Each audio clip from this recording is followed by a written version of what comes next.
ایسا ممکن ہی نہیں ہے کہ ماں نماز پڑھتی ہو اور بچہ گھر کا نماز نہ پڑھتا ہو،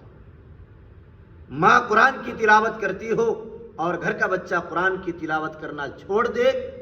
ماں دین پر چلنے والی ہو اور بچہ بے دین ہو جائے، یہ ممکن ہی نہیں ہے۔ اس لیے کہ جو عمل ماں کرتی ہے، تمام اعمال کو، تمام اقوال کو، تمام افعال کو بچہ فالو کرتا ہے۔